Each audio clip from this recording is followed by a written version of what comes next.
Okay, good afternoon, everybody. It's Maynard. It's close of business. And wow is all I can say about today's show because we've got a very special guest. I know I always say that. I always mean that. But today we've got Michael Shellenberger with us.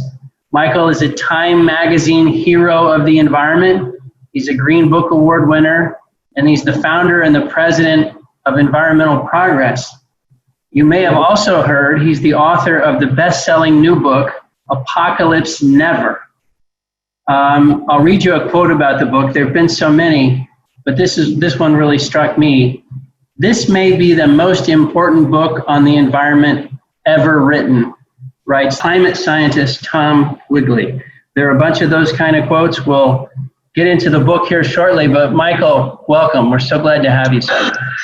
Thanks for having me. I appreciate it. Well, Michael, we're going to do a quick rundown just to kick us off, get our juices flowing. It's like our pregame stretch. Mike Bradley, you are muted. You got to get unmuted and tell us what's going on in the oil world.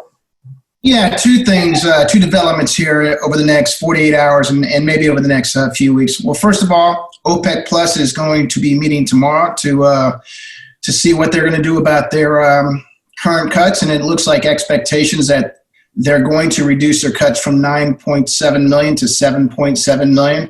I think that is already dialed into crude oil prices. We saw some weakness earlier this week, and it's not so bad because demand right now is in supply and demand's in deficit. But the biggest concern right now is that demand is starting to kind of peter out a little bit, especially with a lot of these closings. So, from that standpoint, we expect crude oil's probably going to stay range bound. The second thing I think that is coming up in the markets is there's been a decoupling between energy equities and crude oil. And the reason why I think that is I think most commodity traders think crude oil is in decent shape here. Supply and demand is in deficit, and so I think it's trading based on fundamentals. Whereas the equities, I think energy equities have come off here recently because of concerns from two fronts. One, coronavirus cases starting to accelerate and what that means for demand. And the second, more so in the last week or two, is just political. I think you've seen polls are showing that Biden is starting to lead. Lead is accelerating. You're seeing Biden putting out proposals in energy. And I just think the energy stocks, it's too much for these guys at this point in time. So we are seeing a decoupling between the crude oil and energy equities. And that's probably going to continue here for the next few weeks. Now, on the positive side, I think what we're going to see over the next few weeks is, from a crude oil standpoint, is that DOE numbers, draws, and crude oil inventories and DOEs are going to be pretty gigantic. So, just expect that that's going to probably, at least create a buffer, maybe a little bit of lift for crude oil prices over the next few weeks. So, Mike, you said a couple of things. Help us out. One, what does the market think OPEC is going to dial back the cuts tomorrow? Is that the pretty universal expectation? I think a couple of weeks ago, the market was not expecting that. I think the market now is expecting that. And so if they don't go ahead with the cuts, I think that will be a positive surprise. Okay. And I'd like to say one thing. Just remember that Saudi has cut a lot more than their quotas already. They may not back off those. So, it's still probably supportive. So I just think that's one of the reasons why crude oil really hasn't come off here with that that announcement forthcoming. But your comment was, as the month plays out, you think from some draws and some other numbers, you'll take the over a little on oil for the rest of the month. Is that what you're saying? I still think we stay range about around 40, but we're not going to see, 2 or 3 weeks ago, you would have had this announcement that OPEC was going to cut back on their production cuts. I think you'd have a little bit more heavier response. I think now the market fully expects it because the fundamentals are okay. Okay, let's jump over to Matt. Matt, Mike mentioned political news and some of the polls, the Biden energy plan that's come out. You started talking about that last week. I know a lot of customers, investors are talking about that. Companies are talking about that. What's the latest on the outlook for if we got administration change and what happens? I think this is going to continue to be very topical as we head into the November elections. Really, the key focus for energy investors is, one, how does Biden potentially progress clean energy investment? And this morning he laid out a plan where over the next 4 years there could potentially be $2 trillion in spending. And that's obviously an area of growth that investors are looking at more aggressively from a traditional energy perspective, transitioning into new investment vehicles going forward? And then two, does Biden come out with a more aggressive stance towards traditional oil and gas development? So far, from what we've seen, he's going to take a more moderate approach than I think Senator Warren or Senator Sanders would have, where in their policies there was... This is not saying much, Matt. where they were potentially planning on a total frack ban across the U.S. As of now, we're expecting potentially some delays in permitting on federal acreage and potentially some cutbacks on federal leasing. But we think that's manageable as we move forward over the next few years. So as things stand at the moment, this is going to be something that we'll just continue to watch and monitor and figure out if it does have a more meaningful impact on the industry. So, Matt, what are you hearing? It seems like the question people ask on Biden is, well, who's going to be in charge? That's the key question on almost any topic. Are you hearing anything about who's going to drive energy policy, who cares the most? I think that's where you get the most speculation. Yeah, I think everyone's still in wait and see mode on that. We need to see, who forms around him from a policy perspective, who he chooses from a VP standpoint. That's really going to be kind of the next step forward in terms of understanding the market implications from this discussion. Okay. Anything else in your world?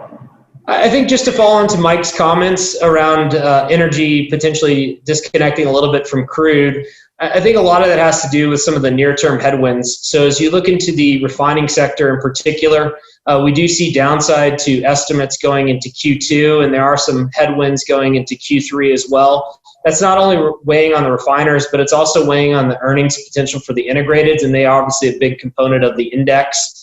In conjunction with that, as we talk to investors from an upstream perspective, clients are thinking about terminal value risk in a more meaningful way.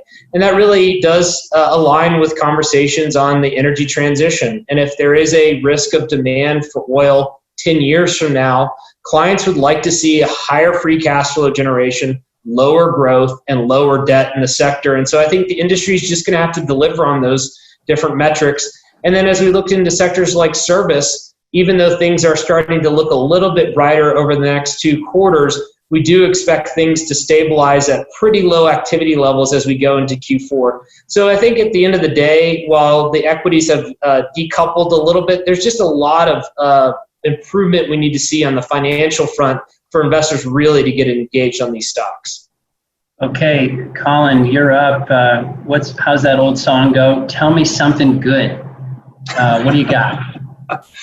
Well, I don't know if it's good or if it's just more of the same. Month to date, looking at the WTI forward curve, the August contract has been pretty well behaved. It's averaged a little bit above $40 per barrel. And looking at the standard deviation, it's only about 1% of that mean on a settlement basis. And that's driven down implied volatility across the front end of the curve, which means puts have been getting cheaper. And the market has looked pretty comfortable with the idea that the recovery was on track until today. And what we're looking at is today there was a big jump in implied volatility in the 25 delta puts, in fact, really the entire put side. And looking at specifically what investors and corporates are trading, when we look at the September contract, the $40 puts had the second largest volume since February at about 2,500 lots. That's 10 times the trailing 12-month average. So, Colin, last week you were talking about this looks like a pretty good time to put some hedges in place. Is that what's happening? Most definitely. So it looks to us like, basically the market is aware that the unemployment insurance, the supplementary insurance, is going to roll off. We'll see if it gets extended, but the risks are mounting in that August to November period. And so producers are looking at those $40 puts and saying, you know what, they look attractively enough priced that let me add to some near-term protection. And that's what's driving that result. Okay, so guys, I want to ask you last question before we get to Michael. If we exited July at a $45 oil price, what is your theory as to why? Obviously, the demand side would be the most likely driver of that. As Mike pointed out, it's possible. There's an outside chance that the OPEC Plus cuts that have been slated the whole time to taper here in the August timeframe surprise us. But the most likely driver of a $45 price on that time horizon would be better than expected demand. Okay, and let me ask the flip side of the question. If it was 35, what happened? And you can't say demand. Okay, you can. Are you going to tell me the same thing? COVID? Same answer. Okay. Same answer. And All you know, right. you're seeing it across a bunch of different channels that obviously the system is built in an expectation for a demand recovery, but obviously we have this second wave, if it is a second wave, of COVID cases throughout the United States. And we are seeing incremental shutdowns in California restaurants and other businesses across the country. So obviously that could impair demand more than we had anticipated for the third quarter. Mike, last question. Why with inventory so large, why aren't we talking more about inventories being an important part of the current price? Well, I mean, inventories are very inflated at this point in time, so it's going to take a lot to get it down. It's not going to happen over 1 or 2 weeks. It's going to take probably 9 months to a year to get down to normalized levels. So I think that's why we're not talking about it. Back to your previous question, I would say from a commodity trader standpoint, I think traders want to get positive. The reason they're not getting positive is because of the demand, like Colin said. If you start to see cases in the U.S. start to level out and start to go down, I think you're going to see a lot of momentum for traders to get back into it, simply because demand is the only thing holding them back. They feel very comfortable with supply. So I think that's going to be the catalyst to start to get crude going higher, to get it to 45 or higher. So when you start to see cases start to reverse, you're going to see a lot of traders coming along into the contracts. Fantastic. Thank you, guys. Well, also, we've got with us today Craig Webster. Craig runs our ESG effort. We asked him to join the discussion because we knew it would be something that's near and dear to his heart. So, Michael, let me again say welcome. We're so honored to have you. And if I could, I wanted to read one quote that you have that kicks off your book. And then you've got some slides and you can lead us through it. But you wrote, "I decided to write Apocalypse Never after getting fed up with the exaggeration, alarmism, and extremism that are the enemy of a positive, humanistic, and rational environmentalism." Yeah, I guess I'd say God bless you, because if we had a goal of what we're trying to do is just try to create the most intellectually honest discussion of all this stuff as we can. So you're at the epicenter of that. Let me turn it over to you. I think you've got some thoughts to kick this off. I'll just show a bunch of slides for 5 or 7 minutes and then I'll stop and then we can talk some more. Okay, so you guys all saw the news last year, Amazon on fire, lungs of the world, according to the New York Times, and Leonardo DiCaprio produces 20% of the world's oxygen. Our house is burning, said the Prime Minister, or the Prime Minister of France, Emmanuel Macron. There was a lot of publicity by celebrities raising concerns about what's happening in the Amazon, but also more broadly on the environment, including with Gisele Bündchen, herself a Brazilian, a special focus on the indigenous. Obviously, climate change being the biggest environmental issue that people pay attention to, but also tied up with concerns about mass extinction and a real sense in which economic growth is not something that we should want more of, something maybe we should want less of. Some pretty big changes being demanded. We all saw this video of the starving polar bear. It's been shown to school children around the world who mobilized last year, millions of kids, along with this incredibly exciting environmental group called Extinction Rebellion in Britain. And most people said, look, we can just use less energy efficiency, we can go vegetarian, we can have free range beef. These are the key things to saving the environment, we were told, along with, of course, renewables, which are viewed as sort of the most important technology. So I guess the question is any of this true? Do we really know what everybody says this is true, but is it really true? Let's take a look at climate change. I mean, the first thing to know about climate change is that deaths from natural disasters have declined 90% over the last 100 years. They've declined to 80 to 90% over the last 4 decades, often with very low cost, just weather forecasting and storm shelters in places like Bangladesh. Does anybody really think that these numbers are going to reverse themselves and that millions of more people will die? No one's presented a mechanism for it. I was an invited expert reviewer of the IPCC. It's not in any IPCC report. Nobody is predicting that this decline of deaths from natural disasters is going to reverse itself. What about costs? When you normalize the costs, take into account more prosperity, there is no increase property damage from climate change over the last 120 years.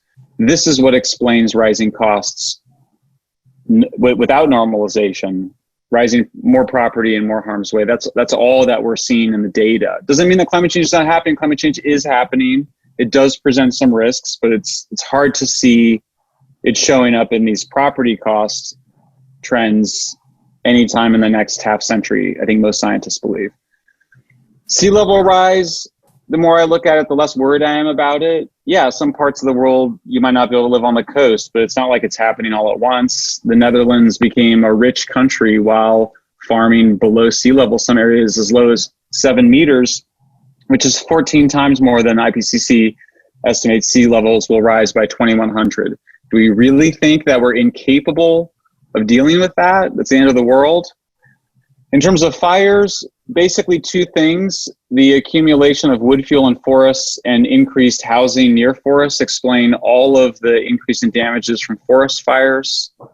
There is a climate signal in the sense of longer fire seasons, both in California and Australia, but it doesn't actually explain the change. What explains the change is the buildup of wood fuel and proximity for housing. Huge increases in how much we eat. We eat too much. We have so much food. The polar bear, which didn't have enough food, was actually a bit of misinformation. We have no idea why the polar bear was starving. There's no evidence that there's less food for polar bears at all, much less because of climate change. In fact, we don't even know if there's more or less polar bears in the world. In fact, we've killed about twice as many polar bears through hunting than exist. What about everybody going vegetarian? It's not going to happen. There's about 4% of the public at any given time that say they're vegetarian. One of the most interesting things I discovered in my research is that most vegetarians say they eat meat. If you ask them, most eat chicken and beef, and most of them give it up within the first year. Grass-fed beef is the worst thing for the environment. It's the worst human impact in the natural world is grass-fed beef. If you were to set out to destroy the environment, you would actually want to promote grass-fed beef. So meanwhile, energy consumption is going up. I guess the question is, does any of it matter? Who cares? Is this just a childhood, this is just something that kids worry about or something? It's been going on since 1989, since I was a senior in high school. But it turns out that actually kids are anxiety is rising among kids. 1 out of 5 British children are having nightmares. And the worst thing is that the World Bank funding and other international development bank funding has been diverted. And now they're going after the private banks to divert their money from flood control, cheap and abundant electricity, to more expensive, and these are organized environmentalists, against more expensive forms of energy. So the Amazon is not a net source of oxygen. And we have known this for 50 years. We've known this for longer. It's ridiculous. And by the way, they can't also be lungs and a source of net oxygen supply, because lungs don't produce oxygen. They actually absorb it and emit carbon. So it's confusing and wrong. The thing that everybody tweeted out was actually of a fire in 1999. Some people tweeted out photos of fires that weren't even in Brazil. The indigenous of Brazil, the Yanomami, as opposed to being victims, actually control an area the size of Hungary, which has 10 million people. So it's not the case that this is just, this Rousseauian romantic drama projected on it. We mostly haven't deforested the Amazon. Deforestation is still at historic lows. Fires are still at historic lows. What's happening in Brazil is just what happens in every rich country. There's deforestation for 1,000 years in Europe. And then over the last 100 years, the forests have come back, and the amount of forest the size of Portugal has come back. Now 40% of Europe is tree covered. You saw that there was so much agricultural intensification, growing more food on less land, that much of Spain and France reforested. And you can see that it's absorbing greenhouse gas emissions. We've seen this increased greening by about 40% of the planet. Fires have gone down. And there's great news, which is that if you keep doing this, then you can grow more food on less land in Brazil and save the rainforests.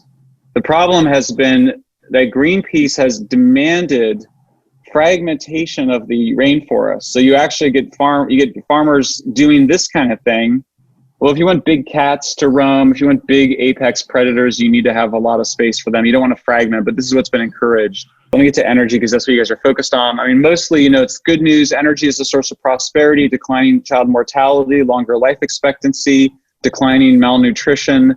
That's driven by cities, the engine of growth. And we can see it reflected in the energy per capita. The more energy you consume, the wealthier you are. And it's also a higher quality energy. So my wife, Helen, consumes mostly natural gas, nuclear, and hydro. Bernadette mostly consumes wood and dung. She's based in the Congo. Pollution has just plummeted over the last 40 years. Even on fracking, we've seen big improvements. The science is somewhat contested, though. It's hard. I think they overstate, my conclusion is they overstate natural gas leakage because the long-term concern is really carbon, because we're worried about the higher levels of warming, and methane is a short-lived gas, as you all know. Fracking's been great for the natural environment. It's prevented the destruction of mountains. I mean, everybody knows that natural gas is better than coal. Nobody even has to talk about it. And so we've seen that the carbon intensity of energy has declined for 150 years as we've moved towards cleaner sources of energy.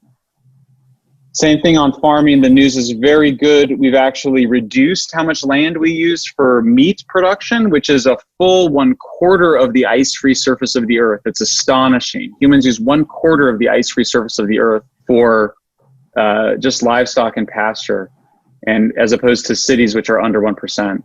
I was just going to close, Maynard, if I can stop now if you want. I'll close with this. So why is everybody so crazy? Why are these issues, which are clearly manageable problems that are solved by moving towards cleaner sources of energy gradually, having industrialization for Africa and the countries that don't yet have manufacturing? Why is intensifying agriculture? Why are those things even controversial? Why is there even some debate about this? So part of it is that there's a natural appeal to nature fallacy. People think that solar panels are somehow more natural than nuclear power plants. People think in the past this has been very bad because people preferred natural plastics or natural ivory, but it's artificial plastics made from petroleum products and artificial plastics for pool balls and billiard balls that replace the ivory in elephant tusks. So we need to retrain people, just as people are doing on fur. No disrespect, I know some people like fur, but if you think we need to move away from fur, or you need to move away from eating wild animals in China, which contributes to pandemics, then you want to embrace artificiality. Some of it's money. The climate activist community has an astonishing amount of money. They take money from renewable energy and natural gas companies that have an interest in shutting down nuclear plants. And then there's just power and ideology. This is based on this tradition from an old dead British economist named Robert Thomas Malthus, who said, humans are doomed to have famines periodically. And so there's been this effort among environmentalists in the rich world to basically deprive poor countries the cheap energy they need. And they've had that campaign for about 50 years. So I think that the climate scare has peaked with the coronavirus pandemic. I think that now people know that they're having to stay at home because of a disease and not because of climate change, which is what climate activists said. And what will happen with climate is that it will follow the same trajectory as occurred with the concerns around overpopulation in the 60s. Emissions are going down in most rich countries. They're going to go down globally. And so I think we're going to see a similar trajectory where the scare around family planning and overpopulation died down. There's still people that worry about it, but it's just a much smaller problem. Thank you very much. I'll stop there. Well, look, that was an awesome kickoff. We will attach everybody who just saw that. Don't worry, we're attaching my slides, and you can go through them. They're fantastic. I guess, Michael, we pledged to you in part of coming on the show that all of us would read your book. And I can tell you we've all read it. I even bought a Kindle, and I took notes. I feel like I'm back in college. And so thank you for invigorating us.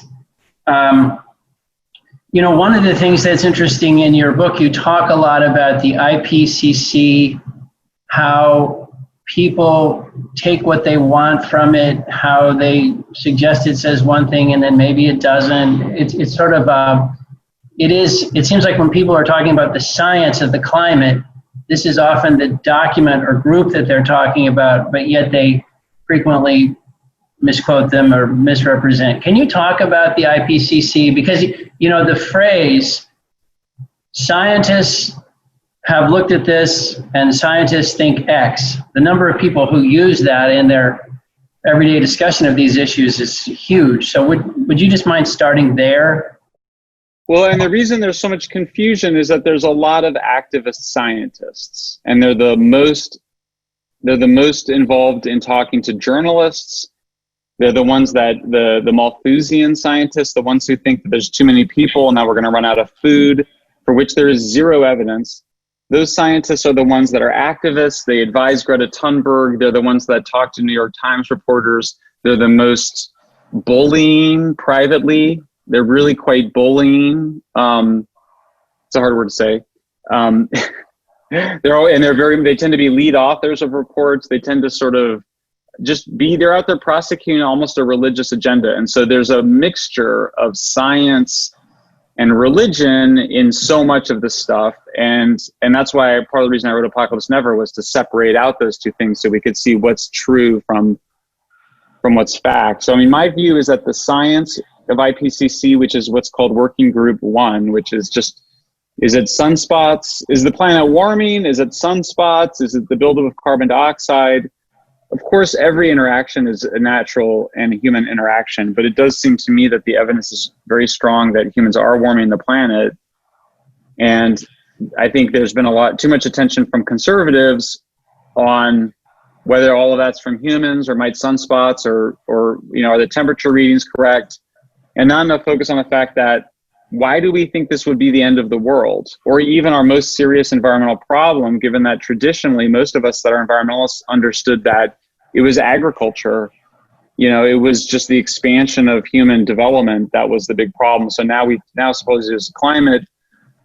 So much of that agenda has been taken over by Malthusians. I'm not sure if that answers your question, but that's the broad way to think about it. The confusion that exists on this is deliberate. It's a consequence of a deliberate effort to mislead people about these problems. I guess the other theme that I noticed in your book is you frequently, whether it's whales or tortoise shells or the parks in Africa, ivory, you repeated a number of times in the book, you point out how economic development solves a lot of problems. And it's another way of saying it seems like a lot of the current writing about the world is devoid of sort of a economic reality, or it's not based in the economics of development, or maybe even said another way, it's anti-development. Yes. And that becomes so pessimistic. But let me let you elaborate on all that. Yeah, I mean, so even when Thomas Malthus was writing in the late 1700s, some people say, well, there wasn't the Industrial Revolution yet, so maybe he just was, he thought that humans were. But even at that time, there were people saying, look, people will choose to have fewer children, and we can grow more food on less land. And he said, no, that can't happen. No. So the insistence, the dogmatism that human society, that civilization, that capitalism, that industrialization, whatever you want to call it, is sort of doomed, is a pre-existing belief. That's why I ultimately think that this is a religion, just as the anti-nuclear movement was a religious movement, and the overpopulation movement are religious movements. And to some extent, that's not a criticism, because I think it's, my love of endangered species, for example, can only be justified in non-rational ways. I can't tell you, some conservation scientists do this and they're lying. If the mountain gorillas and the yellow-eyed penguins, which are two species in the book, if they go extinct, there's nothing that's going to happen to human civilization. We're just going to all miss having those two amazing species. And so there's nothing wrong with that. But what they do then is they insist that really this whole terrible civilization can't continue. And in every case, there's motivations there that aren't the motivations to either lift people out of poverty or protect the natural environment. They often appear to have to do with gaining some amount of social status, political power, and also obviously some market power when it comes to things like renewables. So a couple of fuel sources stuck out in the book. One, you talk a lot about wood or charcoal, just the so many parts of the world that don't have more modern fuel and what the effects of that are. And then, of course, the other one you talk about a ton is nuclear. And there's sort of, it seems like in the case of the first one, it's like, gosh, why don't we get focused on something so straightforward as, can we please stop using wood and charcoal? And in the second one, you say something it's kind of more to the point of, if we really believe all this, why aren't we using more nuclear? It's the one source of no emissions power. I know this is one of Colin Fenton's favorite topics.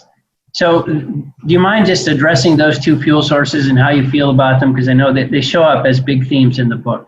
So on the first one, we have just forgotten that we all have this shared agenda to lift everybody out of poverty, and that there's still 2 billion people in the world that are stuck using wood and dung as their primary source of energy. And Americans, with our narcissism, and this is true for Europeans, our social media obsessions, our status obsessions, we've forgotten about these people, which is tragic, because it wasn't that long ago that Bono and other rock stars used to do these events to try to raise our awareness that we should care about these people. But now it's become a kind of totally taken, the progressive view of the world has been taken over by a much darker green agenda. So I wanted to draw attention to that fact, and that often these people who get invoked in the name of taking action on climate change, like people in the Congo, have much more basic concerns. They don't have basic fuels to use. And so I go through the evidence about how fossil fuels are obviously better than wood and dung. Obviously, none of us would dare return to those. And yet there's people at the United Nations, there's people in Greenpeace that are promoting the continued use of wood fuel, including in situations where it actually harms wildlife, because you're competing with wildlife for those wood fuels. So I think liberating people from wood fuel, helping everybody to get free of wood fuel, which is just the same thing as saying helping cities to grow and become industrialized and people to move to LPG usually, or natural gas or petroleum, that should be one of our highest environmental priorities. And in fact, it's not only not a priority, it's actually actively lobbied against by the biggest environmental groups. And then on nuclear, what I wanted to communicate into this book is that this is a technology that nobody understands, especially the people that are in favor of it, who think that they're helping it. These are the most confused people I find. They think that there's sort of something wrong with the particular design. They think there's something about the water coolant or having fuel rods, that there's something inside the machine that explains why nuclear is so unpopular. Only 40% of Americans want to build new nuclear plants, whereas 80% want more solar and wind. And what I want to communicate in this book is that the invention of nuclear is such a radical, revolutionary moment in human history. We're not, 10,000 years from now, we'll look back and think the invention of nuclear was still this major moment. And so 75 years is this really short period of time. And so my view is that everybody remains semi-traumatized, or at least we've repressed the trauma that we've experienced of having these ridiculously powerful weapons pointed at each other, and that the fears and the hatred of that reality have displaced themselves onto the power plants. So when I'm arguing with anti-nuclear people, we're campaigning in Britain right now to build 6 new full-sized French reactors in addition to the 2 that are under construction. People argue with me about it, and I am always get this feeling. I just spoke to a really senior member of the Democratic Party who was involved in this new climate bill, who kind of pretended that he was pro-nuclear, but at the end of the conversation, it just comes out that really he hates nuclear. He just kind of is pretending because it's so irrational, his hatred of it, and that the hatred stems of its relationship to weapons, and that there truly is the desire by many on the left, some conscious, some unconscious, that we can and should try to put the genie back in the bottle. They have no idea how to do this. They don't talk about what that would actually look like. It's of course impossible because the ability to split the atom is something that can be done at the lab level. But that is the central dynamic in nuclear. And all of the Bill Gates stuff, all of the happy talk about some advanced designs, it's just a way of not dealing with the central reality. And when countries want to do nuclear, they do what the British are doing, and they go with a major nuclear builder like the French, or they do like the UAE did, or they do like Saudi Arabia might do, and they just go with a major builder. And that we've basically just been distracted into a kind of, I sometimes joke it's a little bit like a ham radio convention approach to nuclear, where it's like everybody's got their little design. I've got my design, you've got your design, and that's just not the main event. That's not the future of the technology, and it doesn't address the major obstacles to its expansion. Do you think you had a lot of success keeping nuclear plants from being closed? And you mentioned your efforts there in the UK. Are you optimistic that we're going to really see a nuclear resurgence? Or is the upside case we're going to stop shutting them down? I think in general, we're at a moment of chaos on a whole bunch of issues. I mean, basically every major institution in the world is failing. Its credibility and legitimacy is in decline. That goes for the WHO, that goes for IPCC, that goes for the White House, the Congress, the news media, the New York Times, nuclear. And so there's so much, I think, uncertainty and chaos right now. And that goes for energy as well. So what's helping nuclear is the reversion towards nationalism. So however strong you think that reversion will be, however you think that will shake out, it creates almost a mood that I think exists before it even gets into the discourse. I just think it exists even in the voting public of Britain, which is a sense in which, with all the chaos, with Brexit, with who knows what's going on, including the spread of, it's now obvious with North Korea, it was obvious before, that nobody can control the spread of nuclear, and that in that world, which is a scarier world than the kind of, Disneyfied world of the post-World War II Western Alliance, which is also perhaps falling apart, that you need nuclear power. I don't think anybody kind of goes, I think we need nuclear power so we can have more bombs or something like in Britain, but there is a sense in which nuclear is a protective force. And so I think it's conservative, it's nationalist. I think I'm seeing that in Britain, and we're seeing, we see interest in nuclear in places like Hungary. You see it in places like Pakistan, you see it in Brazil, you see it in Argentina. Countries that are reverting to nationalism are getting stronger support for nuclear. Trump is so chaotic that he wasn't able to do anything very effective. At the state level, it was really a combination of environmental arguments, and the fact that, these are basically really just paid for assets. It's insane to close a nuclear plant, absolutely crazy. But I think it's harder in the United States to see that global trend because our utility sector is so fragmented. We just have so many different utilities. So what we call the nuclear industry is really just this alliance of electric utilities that happen to own nuclear plants, but at this point are more loyal to gas and renewables. They're just a lot easier. And even Exelon has expressed, kind of a real nuclear. So I'm not optimistic necessarily about nuclear in the United States. We could lose half of our capacity in, 10 years, 15 years. So it's a nightmare. And I basically give zero chance to those small nuclear modular reactors or some alternative design to replacing even a fraction of what we're set to lose. But I am more optimistic about Britain. I'm more optimistic in general about island nations.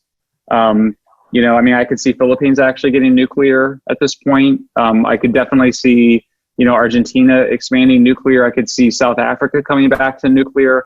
So it's not like nuclear. I think the overall trend will be good for nuclear, but it'll be good in ways that the current discourse is not properly, I think, describing.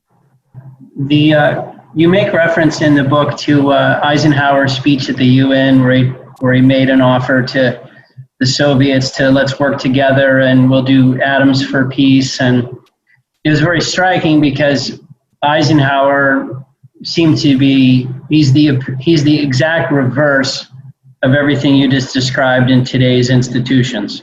He was a trusted, good-hearted, someone that inspired you. It's a long way of asking, do you think someone or something can rally us, the great big definition of us, can rally us to believe in institutions again?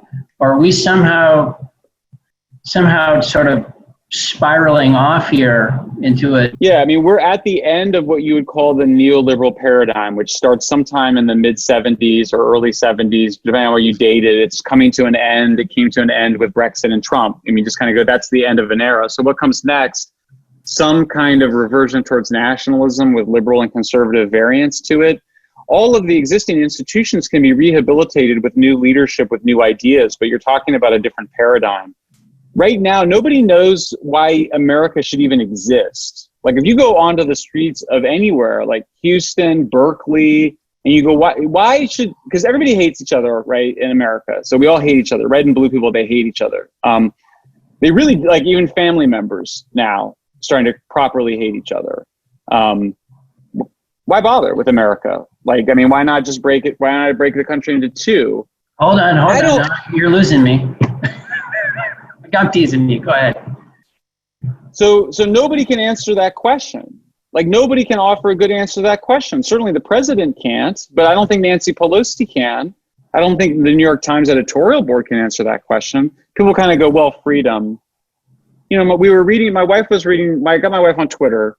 She was reading some stuff I was doing on pandemic. I was a pandemic alarmist. I'm against alarmism on climate change because it's, you know, 100 to 1,000 year problem. But on pandemics, I'm an alarmist because the faster you move, the less cases and the better chance of suppressing whatever. So I was tweeting on that, which my conservative friends don't like. And somebody said, well, I hope everybody stays locked down because my sister is immune compromised. And then this person responded to her and he goes, what, now I can't go to work because of your sister? And my wife was like, what have we come to, you know, as a society where that's the reaction? And that was a little bit my reaction too. But I think that the guy has a reasonable question, which is, what is our obligation to one another? And I think that's a question that applies to both this pandemic. Like, obviously obviously right and left now have split on it. They have two different ideas, although there's probably a lot more agreement than you would get from Twitter or the New York Times. But I think that question of what is the new social contract? What is it that we owe each other as Americans? What do the rich owe the poor? What do the poor need to, what do they owe the society for accepting public benefits? What should we expect from students? What should we expect from teachers? What do we expect from our corporate leaders? What do we expect from the president? There's no clarity on this, I don't think. So I think so my next book is going to be about this question of like, what is it that America's for? And my view is that there's something here around responsibility. There's something here about some agreement between left and right about what is a view of individual and social responsibility. Just look at the opioid epidemic. Everybody is sort of guilty. I mean, it's really a shame and a stain on this country what has occurred with this. Number of drug addictions went from 17,000 to drug overdose deaths went from 17,000 to 70,000 in 20 years, and nobody noticed this. And we all just go, now we kind of go, but there was bad behavior by everybody, by Wall Street, by the left, in encouraging this kind of stuff, you know, by the individuals who have nothing to live for that they get addicted. So America is so in trouble, and there's no sense in what we owe each other. I do think nationalism is the right faith that binds us together as a people of America. I think it's the only way to end all this kind of panic that we're in about race and racism and sex and sexism and trans and what's all that about? It's because there's no sense in which there's a coherent national identity. What's America for? What do we owe each other? That's my view. I think we've got a paradigm problem. It's not like and everybody wants to blame some leader or some institution, but it goes much deeper to this question of social contract. You know, Michael, I thought one thread that I took away from your book is the answer to that question might be honesty and humility. And I was impressed with all the examples you gave of kind of memes where you track down the validity or lack of validity of certain assertions. So, for example, that, you know, skinny polar bear, and you go back to the filmmaker and you say, well, what happened there, and they wanted to blame National Geographic for a caption. Or your example of the 1983 conference, where Merchants of Doubt portrayed that as, the author said one thing or believed something. You actually went to the guy and said, "Is that true?" And he was like, "What are you talking about? It's not true." And I noticed in particular that he went to the authors in 2007 and said, "This isn't actually my opinion." And that book was published in 2010. And I don't think we want to, take on any individual person, but the pulling the thread away from it is that the alarmism and the apocalyptic talk and this picking of good guys and bad guys, I think you pretty ably demonstrated why that's a problem, and that, our better angels might be able to find a vision of the future where we can all agree that your plea for universal prosperity is a pretty admirable goal. And if we can see through these individual human beings that you introduced us to, the choices that they face and the values that they have, I do think that that's something that can begin to push us through. So my question, that's a little bit of a preamble. My question to you is, can you maybe talk to us a little bit about your own journey in how you thought about nuclear, how you thought about some of these resources, and getting past that Malthusian fear about resources, getting past, the more neo-Malthusian argument about system collapse, and how you're thinking about universal prosperity? Well, I was going to say one thing too, which is I think that trust is about more than believing that somebody is being accurate. I think trust is also believing that that person cares about you. They actually care about you. And that means that they treat you as an end and not as a means to an end, that someone is not, that they want the best for you in your life, and that you're not just sort of manipulating you. Well, because if somebody's lying to you, they are trying to manipulate you. They are trying to use you. And so, but that's just one way in which people can manipulate you. We also know that you can manipulate people by telling them certain truths. And that's really what I document in my book, is the way it's which people lie through the truth. You tell certain truths and you just leave the other ones out. Yeah. I mean, for me, I was never Malthusian. I was raised in the Judeo-Christian tradition, which is that we should love everybody. In fact, the most difficult thing in my life is trying to learn how to love my enemies. I don't know if I'll ever be able to do that. I've had moments of it, but most of the time that's a very difficult thing, especially when they're lying about you in public. So, but nonetheless, the idea should be that we should love all humans. And I think that somehow just has faded with the decline of traditional religion and with the rising power of what I think is a really destructive and nihilistic radical left. You had an example in the book about, I think there was an individual that said, "Hey, the ends justify the means." And if I had to say, when you listen to some of the things we're talking about here, that belief is a really corrosive, terrible belief. And it's at the heart of a lot of bad things in today's world. And I think if we had more examples of people that didn't believe that, that's the way back. I don't know how you think about that, but it was a great example in your book about why there's honestly a lot of misinformation in this debate. I mean, my hope is, what I will say as a point of optimism is that I think in this chaos right now that we're in, first of all, the chaos will end, as we know it will, of course. Hopefully it'll end by January. But nonetheless, I think the chaos will start to end. And it seems like in this new media environment, it should reward people who are also telling the truth in ways that I think these institutions like the New York Times is clearly not interested in that anymore. They're interested in prosecuting a particular, agenda and vision of the world. So I think the new social media environment offers some of these opportunities for people to develop trust, over time, but it's going to require a totally different social contract, a totally different vision, something that ties together red states and blue states, conservatives and liberals. I mean, it's fine to have competition. We should have political competition. But at this point, it's like we're dealing with two parts of the country that are like alien species to each other, and the hatred for one another. It's gone so extreme.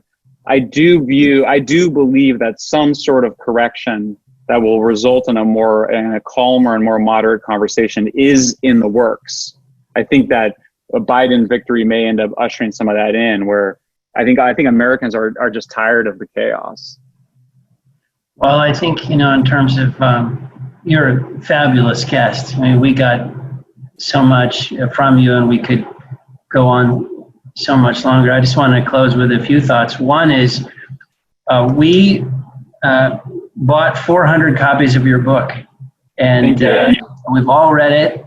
And so if you're watching this and you'd like a copy of the book, if you're in the first 400 requests, we'll send you one. That's the first thought. The second couple thoughts is, I think a lot of those slides you were going through, those are reasons for optimism, because when you think about so many of those stats, in some ways the world is getting better. Many ways the world is getting better, and that is when that story gets out better, that's a reason for optimism.